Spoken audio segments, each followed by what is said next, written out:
fellow freedom-loving Southern thinkers. Thank you for tuning in to LL3 Podcast. My name is Craig, transmitting from the beautiful, swampy mangroves of South Florida. And today's date is Sunday, November 8th, 2020. Yes, it's nice and wet in South Florida. Well, at least some people out here trying to enjoy the game and not worry about the flooding and all that good stuff. And the power is out again. Oh my goodness. All right, well, I'm at downtown, or located at 10 South New River Drive in heart of Fort Lauderdale. And the lights are back on again. Oh my goodness. I'm just having too much fun out here. Yeah, during the whole squalls of Hurricane Eta, just teasing us and all that. So folks in southern parts of the Keys, just be safe down there, and the rest of South Florida too. Be dry and safe, okay? Don't take things for granted. Don't go too crazy what's going on. So please make that happen. Just be aware. Yeah, it looks like the more of the drama pertaining to the Biden-Trump thing, the Trumper deal, and I was actually laughing on the rhetoric what Biden was saying. You know, the end of the era of demonization. I'm like, oh yeah, so your track record is so godly, and flawless. And of course, you have Kamala Harris, who was declared null and void. And the fact is, it's interesting because, according to the Jamaican Constitution, there's a report that Kamala's parents had college visas, and so according to I think it's Article 3, Section 3C, something like that, if I'm correct, that any dissident that's Jamaican is declared a Jamaican citizen. So believe it or not, even though she was born in Oakland, California, she's a Jamaican citizen by descent. So legally, she is null and void to be vice president. So you guys can look it up and fact check and trying to refute it. But you know what? Sorry, I go by the Constitution and, of course, natural law of nations too. Section 212 made that statement about a natural-born citizen is a person that is born in a particular country, and they have and both parents are citizens. So sorry, so she's vice president, null and void. Anything she touches or runs, no can do. Too bad. Who cares what all the other clowns say? The 14th Amendment, etc. It's invalid, negated. Well, speaking of that, it's not over yet with this whole cloak and dagger extravaganza, so that's why I'm not beating my head into a wall. So I'm trying to be alive, to be exact. So, speaking of this, we're going to be talking about, read a couple articles here. One of them here is from American Free Press, which you can't post stuff like that on Facebook. It's considered inappropriate and violating community guidelines. Well, this is what they have to say about this. It says here, media's claim that Biden laptop is Russian disinfo is a blatant lie. Here's what Mr. S.T. Patrick has to say about it. There's a real disconnect in American journalism that exists somewhere within the nexus of truth, freedom, rationality, and objectivity. The old joke about argument was that difficult personality would even decline conceding that the sky was blue. In the case of Hunter Biden's laptop, America's mainstream journalists are even denying there is a sky. But if there is, then it was the Russians who put it there. Hunter's laptop is real, and the contents within are real. It can be proven that the laptop is real. The contents contained therein will leak out over time. In the words of conservative columnist Jim Pinkerton, information likes to be free. There is a trial of factual, ambiguous evidence be filed when discussing the laptop in question of Hunter, the second son of Joe Biden. Number 1, Hunter takes a water-damaged Mac laptop computer to the Mac shop in Wilmington, Delaware on April 12, 2019. Biden wants the data from the laptop recovered and signs a work order for the data recovery totaling $85. 2. The shop completes the data recovery on April 17, 2019 and notifies Hunter by email and phone that the laptop and data are available for retrieval. Biden doesn't respond either attempt at contact. 3. John Paul Isaac, the owner of Mac Shop, consults with his father in September 2019 after the Biden-Ukraine story has grown nationally, believing that the laptop might have valuable information on it. And with it, the reality that Biden has not picked it up in 5 months, Father Steve Isaac offers to contact the FBI regarding the laptop. 4. The FBI in Albuquerque, New Mexico makes a copy of the work order Steve brings to them, but they do not take the hard drive. Steve is asked to leave. 5. In November 2019, the FBI in Delaware contacts John Paul Isaac, but again refuses to take the laptop and his hard drive. 6. In December 2019, the FBI visits the Mac shop again, this time with a grand jury subpoena for the laptop and his hard drive. Mac happily rids of himself of the material and gives them to the FBI. 7. The FBI by September 2020 has refused to act publicly on the contents of the hard drive. John Paul took a copy of the hard drive to Rudy Giuliani's attorney. At no point in the chain of evidence does Mac attempt to sell the contents to the tabloid media organization, and at no point does he peddle it to be known conservative media outlet.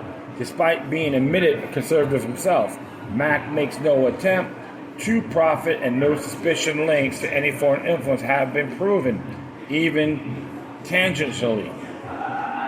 As soon as the story broke, the mainstream media moved into position to classify all troubled contents of the laptop as a Russian disinformation. Director of the National Intelligence, John Ratcliffe, confirmed that the information found on the laptop was not Russian disinformation. Ratcliffe then backed up by the FBI and the Department of Justice. The emails found within are not Russian disinformation campaign, as the mainstream media and Trump enemies within the intelligence community have stated. There is much foresight that would have to take place for the laptop to have contained Russian disinformation that would have been found by the Mac shop. The Russians would have to have filled the laptop with disinformation, make sure it got water damage, and then ensure that it found its way into the hands of John Paul in Wilmington. The Russians would have to foresee a Biden primary victory and that prolonged FBI seizure that culminated with the October surprise. The Russians would have to be in control of both the Mac shop's actions and the FBI's reaction, all of which is highly unlikely, bordering on impossible. Commentaries on the story have ranged from partisan hits, such as Greg Jarrett of Fox News referring to Hunter as a monument to greed, to left-leaning journalists and news outlets charging that it's yet another brandishing of far-right, vast right-wing conspiracy. Those feigning objectivity are claiming there is no there.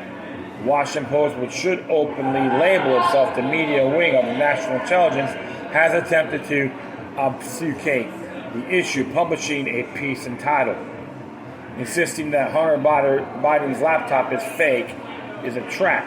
So it is insisting that it's real. The truth is that we don't know what is there or not there, but John Paul does, and he has lawyered up.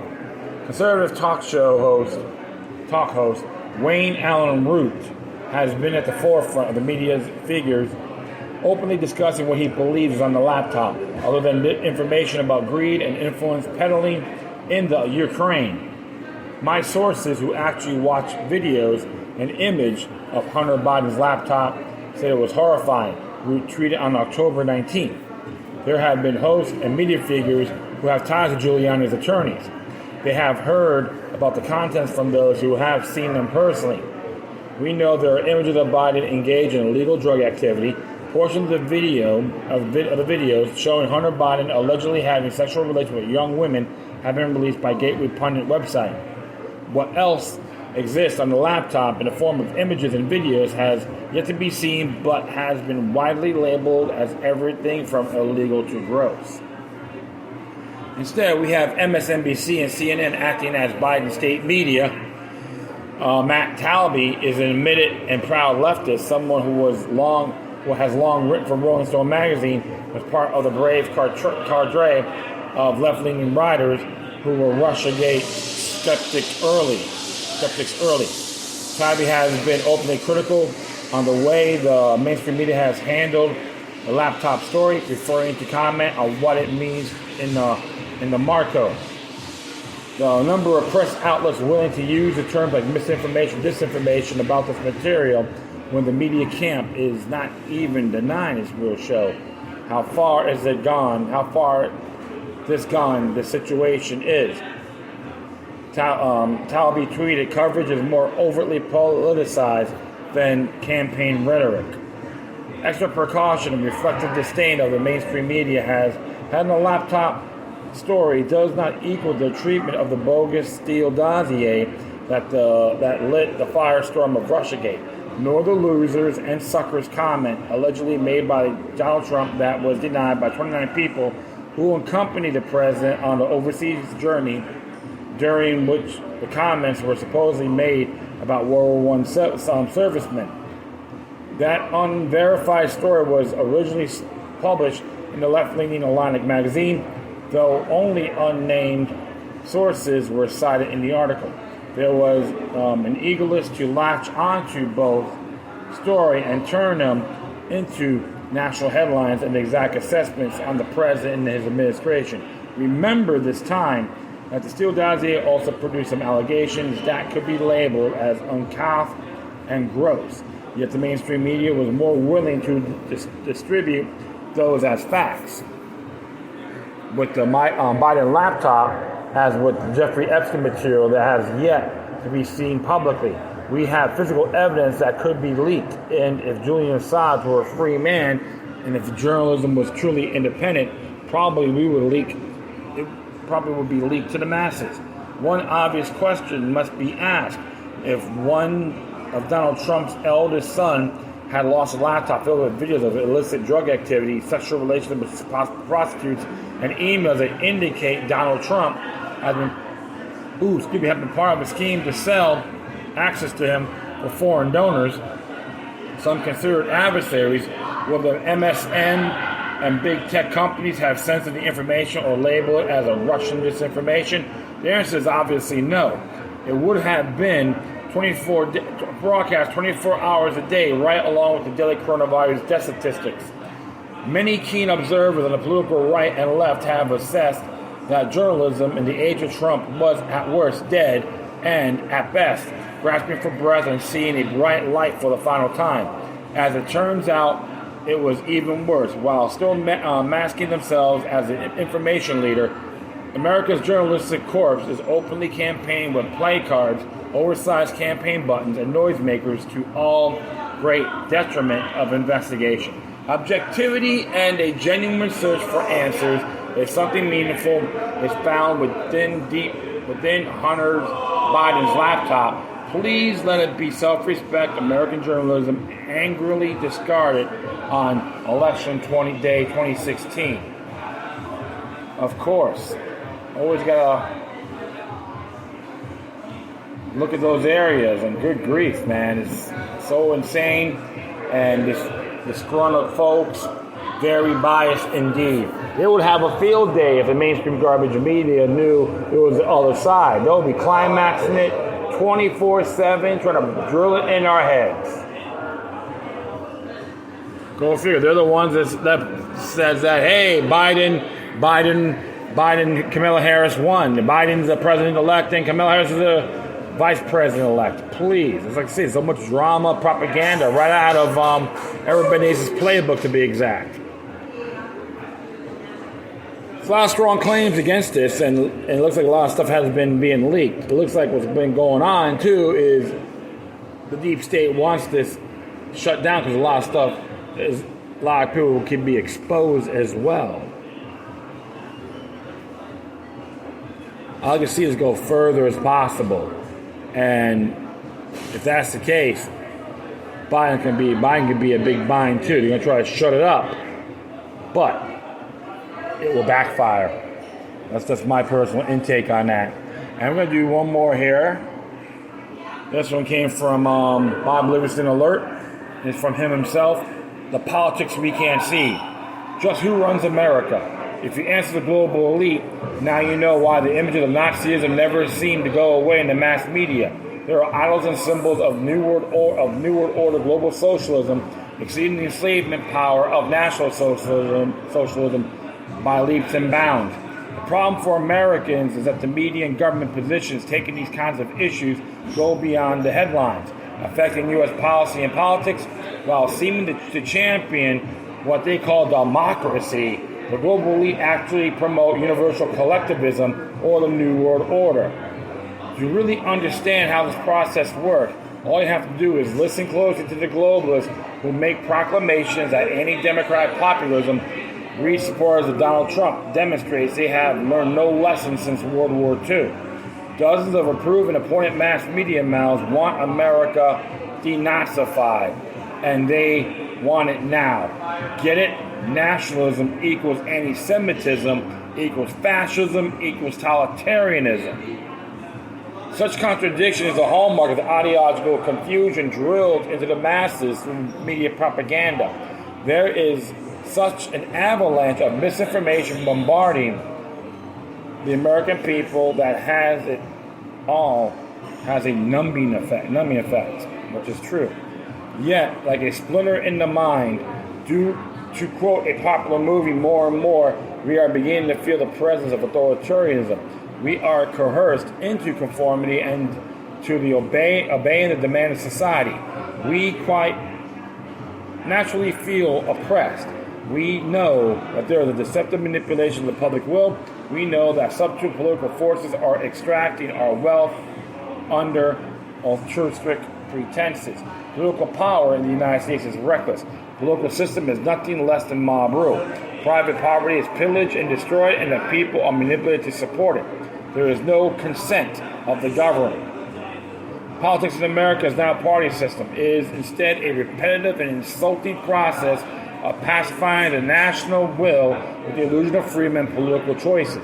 Once we unmask the morality of criminal politics, we are a sophisticated process of using words and phrases to force upon us as social and moral ethic of conformity. In fact, our standard of mental health is nothing more than our complete submission to conformity. If we translate further, conformity means yielding to the morality of government authority without questions. The national interest is a monopoly of demagogues and powercrats. You, as a loyal leader, already know in almost all important issues there is rarely a measurable difference between political parties, especially in the United States. Yet, most believe that we live in a free country, a democracy. Most believe they have a political choice. Most believe everything that the government and its politicians tell them and feel they are choosing a side, rather with their freedom to vote. Undermine America. Question: how does one's free vote translate into anti-democracy? Answer: when the globalists and socialists don't like the results. Boo-hoo. They do not want each vote count, as you've seen and heard before over the last few days. They want their mob rule and the Californication of America. It is moreover no one's business on anyone else's vote, unless, of course, one actually wants to stabilize the current version of democracy for something different, say globalist democracy or international socialism, which is truly anti-democratic. The propaganda power of ideological labels should be exposed for what it is, namely a conspiratorial campaign to undermine national sovereignty and independence for democracy. The typical American has no idea that politics we see are not reality. The true politics operates behind the scenes and is carried out in smoking rooms by the unseen adepts who are decadents of those who have ruled the world for thousands of years. The politics we see are a charade designed to keep us distracted and befuddled and at each other's throats. It's sleight at hand and deft as any David Copperfield illusion. If this is true of national politics, but especially true of international politics, like what we appear to observe in the Middle East, it is a grand design to coerce people into giving up their wealth and freedom willingly. Governments since the Roman Empire have created enemies to instill fear in the population so that the people are manipulated and giving more police power over to the government. Politicians always go along with this Machiavellian deception. Like Adolf Hitler, the actual leader of the Nazis, said, "How fortunate leaders that men do not think." Alright? Human freedom is impossible until the people understand that politics under any label is the art of political persuasion to get the people to believe, to act, and to live against their best interests. I think that we have been under either too long. Somehow we need to focus on adjusting our private lives to the reality of government force closing in. We should be in shock over charges of Nazism coming from the very purveyors of National Socialism itself, the global elites. Since you most likely cannot persuade your friends, spend your mental energy of your own survival and preservation of wealth. These alerts are all developing the mental capacity to understand the seriousness of criminal politics in America and the will to preserve your assets and your intellectual freedom. You may think that as long as you are a law-abiding citizen, you have nothing to fear. You may have a surprise of your life coming, as many have already learned. My friend, this is the United States of America in 2020. It will take the wisdom of Solomon to navigate the months ahead. I think of millions who don't know what that they don't know. We promise always an evaluation of reality right through the red fog over America. We must realize that the answer is for us to inquire into government morality. Therein lies reveals an unbelievable power system organized at an entry level to coerce us into self-sacrifice. What could be more degrading and insulting than our being to imagine that we are free and never inquire? Yet we have allowed government mysticism to create an illusion of freedom that we have to accept, that we have accepted for the real thing. We are pressed throughout our lives to believe that the shiny path to utopia on earth is to build upon fictions and equalitarianism and universalism. We should have faith in external authority with no thought of our own consciousness and personal well-being. A belief system of mysticism based on politics and money has replaced rational thought. Inquiry is more than a curious mind. It is a disturbance of thought. When the values and inalienable rights are challenged and violated, read carefully and inquire. He is absolutely correct. Mind Control 101, Propaganda Matrix, Identity Politics, etc., labeling, giving you ethno-guilt, etc. We can go on and on and on. I can tell this to everyone. Someone may claim it's still a black-white society. You have to clarify that. I disagree. We've all been victims of tyranny one way or the other. And how long are you gonna let this implement? I say, we can shut it down. Stop living in anxiety and fear. Whoever's in there, president, vice president, doesn't really matter. We still got that power. But the truth of the matter is, folks, your natural rights can never be taken away or altered, regardless of what they think. Without us, they are nothing. Plain and simple. Action conquers fear. Trust me on that. The more you know, the more you implement, the less you fear. All right? That is it. I thank everyone for listening. Plus, feel free to download and share it throughout your social media networks. Give me questions, comments. If you send something that's interesting you want to check out, whatever you do, please send your correspondence to the quorum. Furthermore, I will leave the footnotes of these articles on my Spreaker page, and I encourage you to do some donations to these sites. It'll be well appreciated. And if you want to contact me, you can hit me at LokiLuck3@gmail.com or ProtonFans, LokiLuck number 03@ProtonMail.com. If you want to do a donation, you can hit me at paypal.me/LokiLuck number 3. And once again, thank you for your time. Plus, always remember that the demoniac resistance is healthy for the soul and can liberate humanity. Until next time, take care of yourselves. Keep on spreading the love, and may your guardian spirits be with you.